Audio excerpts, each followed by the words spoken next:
to the ethics, the training, the being able to have policies and procedures in place. Like I shared, you know, at home we call them standards, in the workplace we call them ethics. So when we talk about best practice,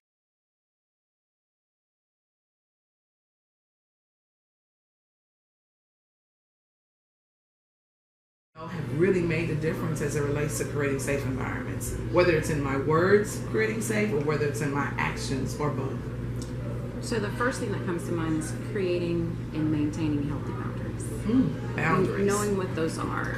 And in our work, it's as simple as knowing who you can hug or touch and who you can't. There are a lot of survivors who space and boundaries and touching, those can be triggers for them. And so understanding those things, and what we have learned in our work is people come to work with us for a reason, whether that's as a volunteer or as a staff person, but they relate to our issues.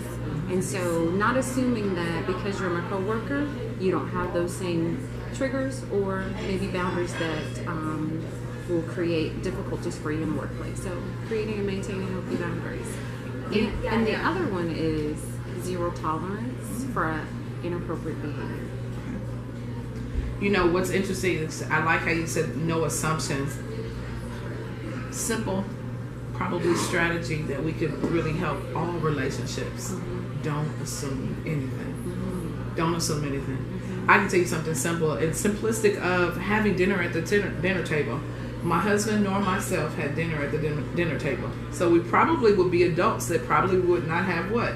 Dinner at the dinner table. But we vowed to ourselves that when it was time for us to get married, and if we were going to have dinner, we were going to have dinner at the dinner table. Okay. That has been the greatest moment in our day, because that's the only time with our lives all over the place that we can come, we can dialogue with the dudes, we can find out about their day, they can tell us some of the corniest jokes, we can laugh, we can just holler and scream. It's our space, but it's also our safe environment for them to be able to play out their day together with their daddy and their mom. And for me, creating that particular, oh my goodness, that's a boundary that we don't touch. No phones, no television, no nothing, just conversation.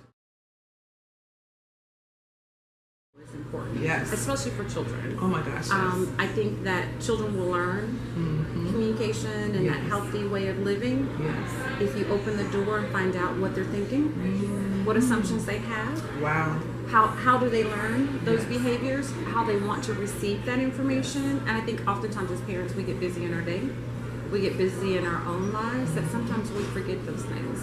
So envision what a child who's in a traumatic home, what that would be for them.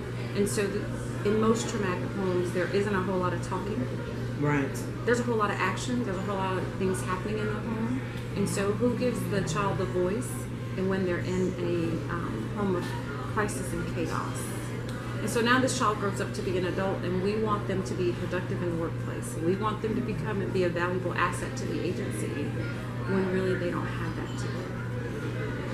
You know, that's another segment, you just said something. Okay, I'm going to put a pin, I'm going to put a circle, a star. Oh my goodness. Because I'm thinking about some adults, I'm thinking about some clients that I work with, why they are possibly, it's hard for them to communicate about certain things. You just said there's a lot of action in an abusive home, but there's not a lot of communication. From my husband to our children, to your children, to our friends, we have to have more communication, more verbal communication, and we need to listen first. We need to listen more first. So Sybil, as we wrap this up and we celebrate the idea that we know that training works, we know that open communication, effective communication works, we know that no assumptions work, creating safe boundaries, but we also know to step back and assess, to value our employees, our relationships, whether it's husband, wife, children, to value them first as people. So what does impact look like? I mean, how do we, we know all these things, we put them in place, we've had this training, we've had these ideas, we've given you these strategies, but what does real impact look like? That's a good question. Yes. And I think for the agency, Barrier Turning Point, we believe impact is making a difference in someone's life. And so I'd like to introduce Tyra, who's near and dear to the agency, because we believe we've made an impact in her life, but she decided to save herself. Whoa. And so I would Whoa. love for her to share her story. She decided to save herself. Thank you. Well, the reason why we still have a relationship is because the agency was a part of that, being there in place, having a place to go, and all the resources that were there. No, God used Bay Area Turning Point to help save me and my family and their future. But there came a point where I had to recognize that there were resources there and to use them. And so, years ago, I found myself, leaving a domestic violence situation.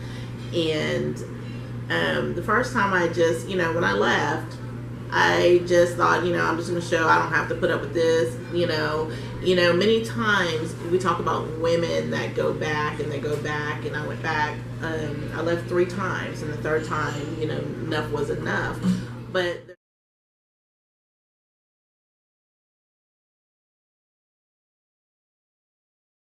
that if a woman does not grab hold to some of those, she'll find herself going back. Many reasons. I mean, it could be love. She's in love.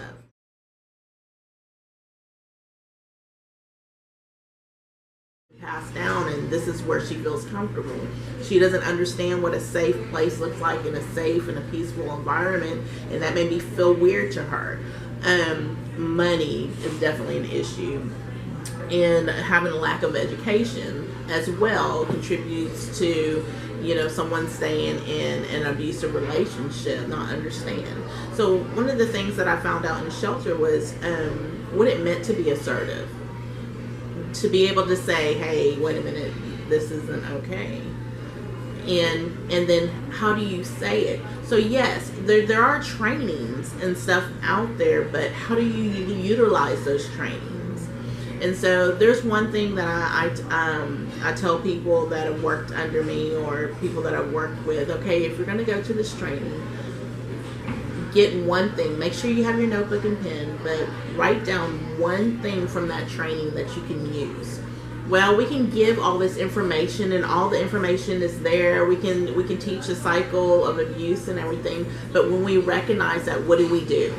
And so the first thing I did in shelter, when I knew that there wasn't any going back, okay, so what does assertive look like? What does it mean to carry out an escape, to get away? And so I knew that in my life I needed an education. And so that meant for me to be self-sufficient, so my kids could be self-sufficient, learn to be what self-sufficiency looked like, and that we don't have to stay because we can take care of ourselves. And so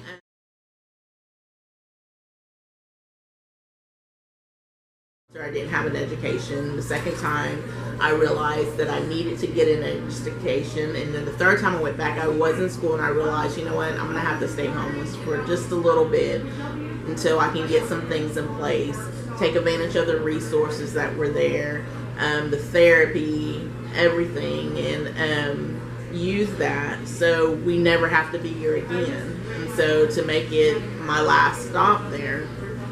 And so, just through those experiences and learning and having to change your mindset.